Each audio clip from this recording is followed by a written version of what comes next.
আমরা দেখলাম যে যখন ট্রাম্প মোদির বৈঠক হলো, বাংলাদেশ প্রসঙ্গ আসলো এবং খুবই বড়ভাবে বাংলাদেশের প্রসঙ্গ আসলো, তখন ডক্টর ইউনূসের সঙ্গে আমেরিকা থেকে ফোনে কথা বললেন ইলন মাস্ক। সেটাকেও সরকারের সাফল্য হিসেবে দেখা হচ্ছে যে ইলন মাস্কের সঙ্গে বর্তমান সরকারের সম্পর্ক ভালো সম্পর্ক হয়েছে। সুতরাং ট্রাম্প প্রশাসন এখন আর কোনো ব্যাপার না। শেষ পর্যন্ত কি বাংলাদেশ আওয়ামী লীগকে নিষিদ্ধ করা হচ্ছে? তেমন পথেই কি সরকার এগোচ্ছে? সরকারকে সেই পথে এগোতে কি ছাত্র সমন্বয়করা বাধ্য করছে? এরকম নানা রকমের প্রশ্ন আবারও উকি দিয়েছে। পর্যন্ত বাংলাদেশ আওয়ামী লীগকে কি নিষিদ্ধ করা হচ্ছে কিনা, তেমন পরিস্থিতির দিকে সরকার যাচ্ছে কিনা। গতকালকে আমরা দেখেছি সরকার আয়নাঘর পরিদর্শন করেছে। প্রধান উপদেষ্টা 6 জন তার সঙ্গে নিয়ে উপদেষ্টা পরিষদের আয়নাঘর পরিদর্শন করেছেন।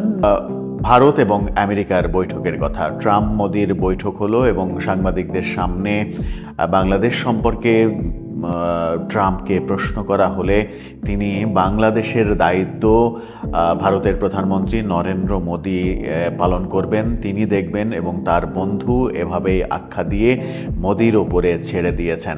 বাংলাদেশের ইস্যু মানে হচ্ছে যে বর্তমান সরকার issue, Sheikh Hasina issue, Awami League issue.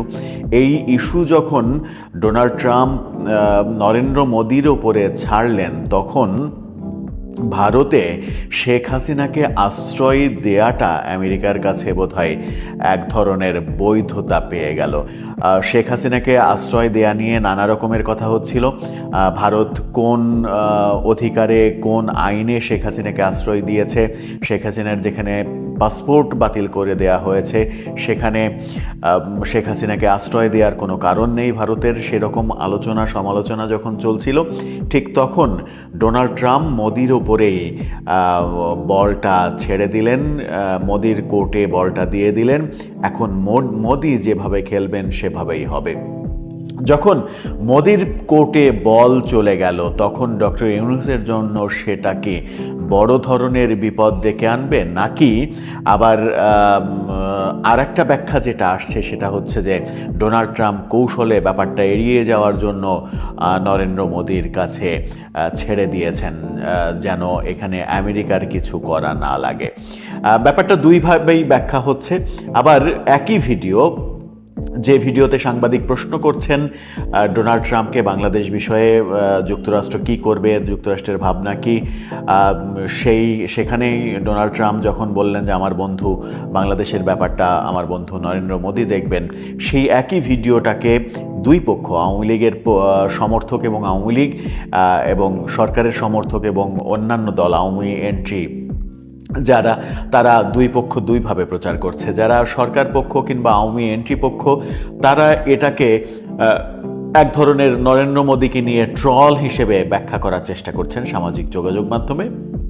যদিও এটা কোনোভাবেই নরেন্দ্র মোদিকে নিয়ে ট্রল না, খুবই সিরিয়াসভাবে ডোনাল্ড ট্রাম্প নরেন্দ্র মোদির ওপরেই ছেড়ে দিয়েছেন বাংলাদেশ প্রসঙ্গ।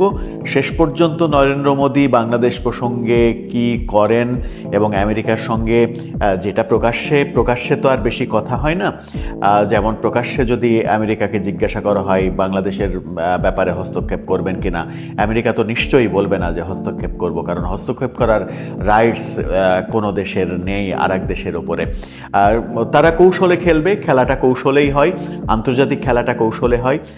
অনেক খেলাই হতে পারে, সেই খেলার মাঝে যেটা ভাবা হচ্ছে যে মোদি ডোনাল্ড ট্রাম্পকে চাপ দিয়ে কনভিন্স করে যে কাজটা করতে পারেন সেটা হচ্ছে যে আমেরিকার বাজারে বাংলাদেশের গার্মেন্টসের যে প্রায় 35% বেশি গার্মেন্টসের ক্রেতা নির্ভরতা আমেরিকার বাজারে, সেই বাজারটা যদি আমেরিকা বন্ধ করে দেয় কিংবা সেই বাজারে যদি কর অনেক বেশি আরোপ করা হয়, তাহলে সেটা বাংলাদেশের জন্য ভয়াবহ বিপদ ডেকে আনতে পারে এবং সরকার চাপে পড়তে পারে। সরকার চাপে পড়ে সরকার হয়তো পদত্যাগ করতে পারে, এরকম ব্যাপার রয়েছে।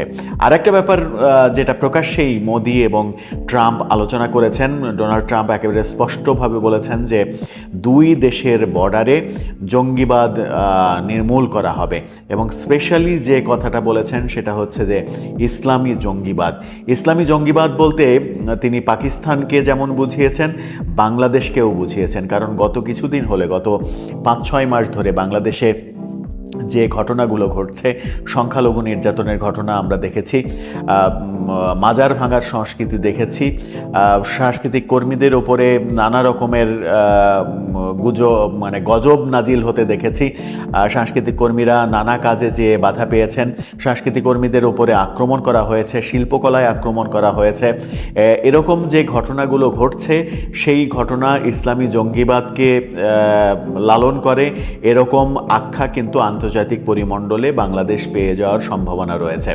সেই কারণেই ডোনাল্ড ট্রাম্প যখন বলেন ইসলামী জঙ্গিবাদ রুখবেন এবং কঠোর হাতে রুখবেন, ইসলামী টেরোরিস্টকে তিনি মোকাবেলা করবেন দুই দেশ ভারত এবং আমেরিকা মিলে, তখন কিন্তু সেটা বাংলাদেশের জন্য বেশ খারাপ খবর। বাংলাদেশে চলমান ব্যাপারগুলো যদি চলতে থাকে, সেগুলো যদি নিরসন না হয়, তাহলে বাংলাদেশের জন্য ওই দিক থেকে একটা বড় চাপ চলে আসবে। যদিও ইসলামী জঙ্গিবাদের ব্যাপারটা যে শুধুমাত্র ডক্টর ইউনূস সরকারের আমলেই মাথাচাড়া দিয়েছে সেটা না, এর আগেও আমরা বিভিন্ন সরকারের আমলে দেখেছি, বিএনপির আমলে দেখেছি, আওয়ামী লীগের আমলে দেখেছি, আমরা বাংলা ভাইয়ের উত্থান দেখেছি, আমরা উদীচীর অনুষ্ঠানে বোমা হামলা দেখেছি, আমরা পয়লা বৈশাখের সকালের অনুষ্ঠানে ছায়ানটের প্রোগ্রামে বোমা হামলা দেখেছি।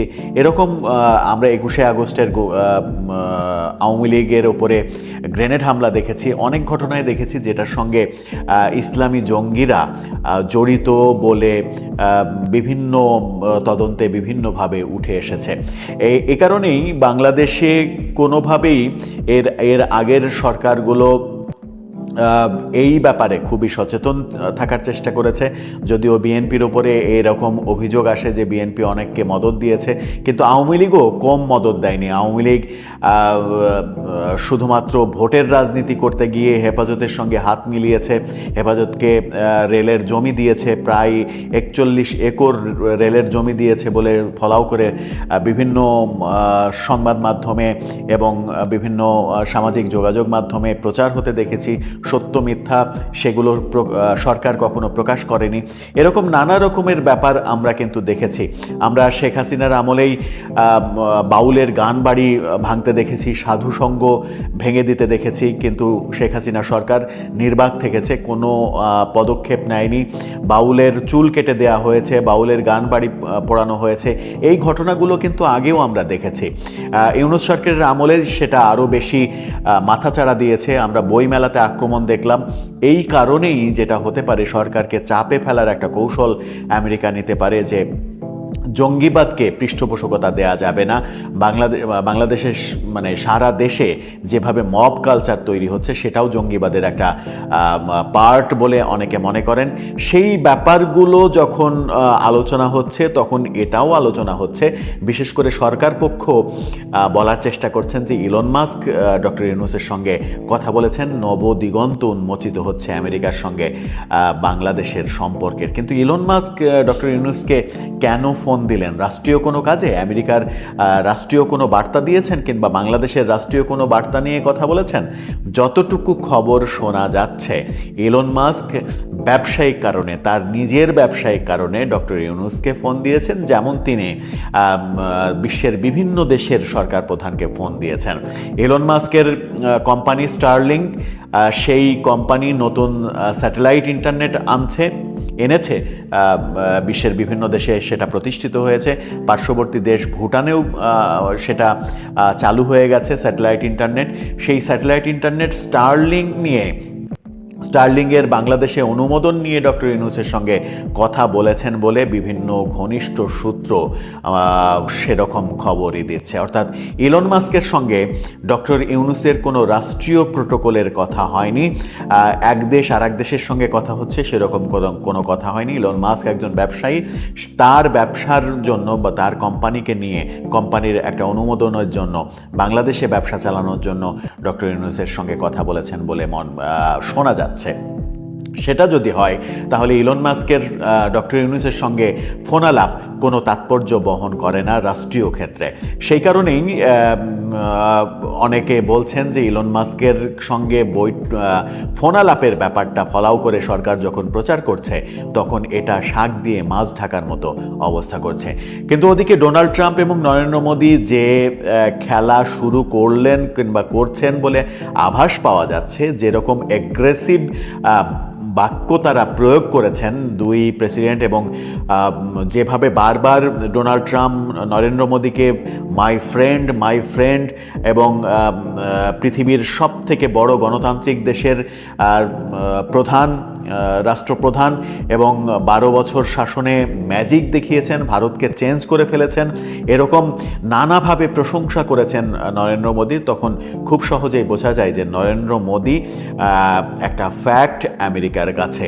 আর সেই কারণে শেখ হাসিনাকে ডক্টর ইউনূস সরকার আর ফিরে পাবে কিনা বাংলাদেশে, সেটা যখন একটা প্রশ্নবিদ্ধ ব্যাপার হচ্ছে, তখন ডক্টর ইউনূস সরকারও নতুন কোনো বিপদে পড়তে যাচ্ছে কিনা, যে আলোচনাটা অনেক দিন থেকেই হচ্ছিল এবং নরেন্দ্র মোদী ডোনাল্ড ট্রাম্পের এই 12 তারিখের বৈঠককে কেন্দ্র করেও অনেক দিন থেকে 13 তারিখের বৈঠককে কেন্দ্র করে অনেক দিন থেকে আলোচনা হচ্ছিল যে সেই বৈঠকের উপরে বাংলাদেশের সরকারের ভাগ্য অনেকটা নির্ভর করছে। কিন্তু সেটা কি মানে প্রকাশ্যে যতটুকু এলো সেখান থেকে কি একটা কনক্লুশন টানা যায় যে ঘটনাটা এই দিকে যাচ্ছে, নাকি আরও আমাদেরকে অপেক্ষা করতে হবে? শেষ পর্যন্ত কি বাংলাদেশ আওয়ামী লীগকে নিষিদ্ধ করা হচ্ছে? তেমন পথেই কি সরকার এগোচ্ছে? সরকারকে সেই পথে এগোতে কি ছাত্র সমন্বয়করা বাধ্য করছে? এরকম নানা রকমের প্রশ্ন আবারও উকি দিয়েছে। পর্যন্ত বাংলাদেশ আওয়ামী লীগকে কি নিষিদ্ধ করা হচ্ছে কিনা, তেমন পরিস্থিতির দিকে সরকার যাচ্ছে কিনা? গতকালকে আমরা দেখেছি সরকার আয়নাঘর পরিদর্শন করেছে। প্রধান উপদেষ্টা 6 জন তার সঙ্গে নিয়ে উপদেষ্টা পরিষদের আয়নাঘর পরিদর্শন করেছেন। সেটা নিয়ে পক্ষে বিপক্ষে নানা রকমের কথাবার্তা শুনেছি। বিপক্ষে অনেক ট্রল দেখেছি। আয়নাঘরের বিভিন্ন ছবি, বিশেষ করে আয়নাঘরের যে চেয়ার, ইলেকট্রিক শক দেওয়ার সেই চেয়ার, স্টেনলেস স্টিলের তৈরি চেয়ার, কেন পৃথিবীর বিভিন্ন দেশে ইলেকট্রিক শকের জন্য কাঠের চেয়ার ব্যবহার করা হয়, স্টেনলেসের চেয়ারে ইলেকট্রিক শক দিলে সেটা মেঝে পর্যন্ত কারেন্ট হয়ে যাওয়ার সম্ভাবনা থাকে, সেখানে অন্যরা কীভাবে দাঁড়িয়ে থাকে, এরকম নানা রকমের কথা আমরা শুনেছি। পক্ষে বিপক্ষে নানা রকমের কথা চলবে, এটাই স্বাভাবিক। পৃথিবী যতদিন আছে ততদিন কোনো একটা বিষয়ের পক্ষে বিপক্ষে দুই শ্রেণীর মানুষই থাকবেন। কিন্তু আয়নাঘর নিয়ে যে পরিমাণ ট্রল হলো, সেই ট্রলের হাত থেকে সরকার বোধহয় রক্ষা পেতে পারত যদি 6 মাস পরে তারা আয়নাঘর প্রকাশ্যে না আনতো। আয়নাঘরকে প্রকাশ্যে আনতে আনতে সরকার 6 মাস সময় লাগিয়েছে, এই কারণেই ট্রলের মাত্রা বেড়েছে। অনেকে সমালোচনা করছেন যে 6 মাস ব্যাপী আয়নাঘরকে সাজানো হয়েছে, দর্শকের সামনে উপস্থাপন উপযোগী করে তোলা হয়েছে, বিভিন্নভাবে কাঠামো তৈরি করা হয়েছে, তারপর সেটাকে ওপেন করা হয়েছে। আবার সরকারের তরফ থেকে বলা হচ্ছে যে আয়নাঘর অরক্ষিত অবস্থায় ছিল, সেটা দর্শন উপযোগী ছিল না, আয়নাঘর খুঁজে বের করতে হয়েছে, নানা রকমের কার্যকারণ ছিল, সে কারণেই তারা দেরি করেছে। আয়নাঘর নিয়ে প্রেস কনফারেন্স হয়েছে। এই ঘটনা যখন ঘটলো তখন জাতিসংঘের একটা রিপোর্ট, সেই রিপোর্টের ভিত্তিতে ছাত্র সমন্বয়করা আবারও রাস্তা গরম করছে। গত রাতে আমরা দেখেছি বিভিন্ন জায়গায় ঢাকাসহ ছাত্র সমন্বয়করা মিছিল করেছে।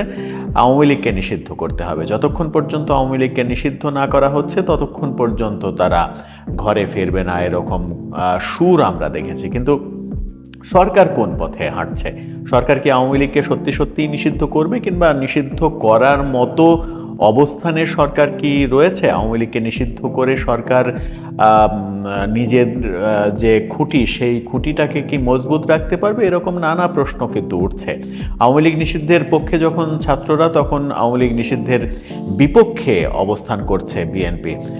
বিএনপি যখন বিপক্ষে অবস্থান করছে, বিএনপিকে পক্ষে না আনা পর্যন্ত আওয়ামী লীগকে নিষিদ্ধ করা সরকারের পক্ষে সম্ভব নয়। আইনগতভাবেও সেটা সম্ভব হবে না, কারণ একদিন আগেই আমরা দেখেছি যে আওয়ামী লীগ নিষিদ্ধ করার দাবি নিয়ে একটা রিট, সেই রিট হাইকোর্ট সরাসরি বাতিল করে দিয়েছেন, খারিজ করে দিয়েছেন, আমলেই নেননি। আবার আন্তর্জাতিক অপরাধ ট্রাইব্যুনালে যে বিচার, আওয়ামী লীগের লোকজনের যে বিচারের ব্যবস্থা করা হয়েছে, সেখানেও আইন সংশোধন করে দল নিষিদ্ধ করার যে ব্যাপারটা ছিল সেটা বাতিল করে দেয়া হয়েছে। অর্থাৎ আন্তর্জাতিক অপরাধ ট্রাইব্যুনালেও আওয়ামী লীগকে নিষিদ্ধ করার উপায় নেই। একমাত্র উপায়, যেটা গতকালকের ভিডিওতেও বলেছিলাম, যে নির্বাহী আদেশে আওয়ামী লীগকে নিষিদ্ধ করতে হবে। সেখানেই বাদ সাধছে জাতিসংঘ। জাতিসংঘের গতকালকের রিপোর্ট এসেছে, সেখানে জাতিসংঘ একেবারে স্পষ্ট ভাষায় সরকারকে বলেছে যে কোনো রাজনৈতিক দলকে নিষিদ্ধ করা যাবে না। জাতিসংঘের বার্তা যখন সরকারের কাছে এমনটা আসলো, তখন সরকারের পক্ষে নির্বাহী আদেশে আওয়ামী লীগের মতো এত বড় দল, যারা প্রায় 35 থেকে 40% মানুষের জনপ্রতিনিধিত্ব করে, সেই দলকে নিষিদ্ধ করা সরকারের পক্ষে সম্ভব হবে না বলেই অনেকে মনে করছেন। আবার সরকার যদি ছাত্র সমন্বয়কদের ফাঁদে পা দেয়, তাদের দাবির মুখে যদি আওয়ামী লীগকে নিষিদ্ধ করতে চায়, বিএনপির মতামত না নিয়ে, বিএনপির মতের বাইরে গিয়ে যদি আওয়ামী লীগকে নিষিদ্ধ করতে চায়, এবং আওয়ামী লীগকে নিষিদ্ধ করার ফলে আওয়ামী লীগ যদি আন্ডারগ্রাউন্ডে চলে যায়, তাহলে সেখান থেকে তারা যদি কোনো ধরনের সারা দেশব্যাপী কোনো ধরনের ধ্বংসাত্মক কার্যকলাপে মত্ত হয়ে ওঠে, তাহলে সরকার টিকিয়ে রাখা কঠিন হবে। সরকারকে টিকিয়ে রাখাটা যখন কঠিন হবে, সরকারের টিকে থাকাটাও নিজেদের পক্ষে খুব কঠিন হবে। প্রধান উপদেষ্টাকে আমরা দেখেছি বিদেশ সফরে গিয়েছেন গতকালকে। সেরকম একটা অবস্থায় সরকারের কাছে আওয়ামী লীগকে নিষিদ্ধ চেয়ে রাস্তা উত্তাল করা হচ্ছে। সেই উত্তাল রাস্তা থামবে কখন? এরা সব কিছু বুঝে শুনেই আওয়ামী লীগকে নিষিদ্ধ চাচ্ছে কিনা? আমরা গাজীপুরে হামলায়, আকম মোজাম্মেলের বাড়িতে হামলায় যারা হামলা করেছিল, সেই হামলাকারীদের স্থানীয় লোকজন, আওয়ামী লীগের লোকজন ধরে যে গণপিটুনি দিয়েছে, বেধড়ক পিটিয়েছে, সেখান থেকে একজনের মৃত্যু হয়েছে, সেই খবর আমরা গতকালকে পেয়েছি। সেই মৃত্যুকে কেন্দ্র করে আরও বেশি আওয়ামী লীগকে নিষিদ্ধ করার দাবিটা সোচ্চার হয়েছে। আওয়ামী লীগকে ঠিক যে মুহূর্তে নিষিদ্ধ করার দাবি আবারও তোলা হচ্ছে, ঠিক সেই মুহূর্তে আমরা দেখেছি একজন কন্টেন্ট ক্রিয়েটরের বাড়ি পুড়িয়ে দেওয়া হয়েছে। যে ছেলেটা 32 নম্বরে বাড়ি ভাঙচুর করার সময় বেশ উল্লম্ফন করেছে, এবং সে দাবি করেছে যে এটা আওয়ামী লীগের কর্মকাণ্ড, আমি যেহেতু 32 নম্বরে লাফালাফি করেছি সেই কারণে আমার বাড়ি পুড়িয়ে দেওয়া হয়েছে। প্রতিবিপ্লবের সুর এসেছে। প্রতিবিপ্লবের সুর, দুইটা সুর বেজে উঠেছে এরই মাঝে।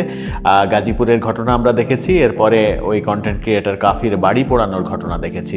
দুটোই যদি প্রতিবিপ্লব হয়, তাহলে আওয়ামী লীগ নিষিদ্ধ করাটা উচিত হবে কি উচিত হবে না, সেটা বেশ গবেষণার ব্যাপার। আওয়ামী লীগকে নির্বাহী আদেশে যদি নিষিদ্ধ করা হয়, আওয়ামী লীগ যদি আন্ডারগ্রাউন্ডে চলে যায়, সেটা সরকারের ট্যাকেল দেওয়ার ক্ষমতা আছে কিনা সেটা সরকারই বুঝবে, এবং সরকার সেটা বুঝেই সিদ্ধান্ত নেবে। কিন্তু রাজনৈতিক ঐক্যের বাইরে গিয়ে, রাজনৈতিক দলগুলোর মতামতের বাইরে গিয়ে যদি আওয়ামী লীগকে সরকার শুধুমাত্র ছাত্র সমন্বয়কদের দাবির প্রেক্ষিতে নিষিদ্ধ করতে চায়, সেটা হিতে বিপরীত হবে, সেটা সরকারের জন্য বুমেরাং হয়ে ফিরে আসবে, এমন আলোচনাও সবাই করতে শুরু করেছেন।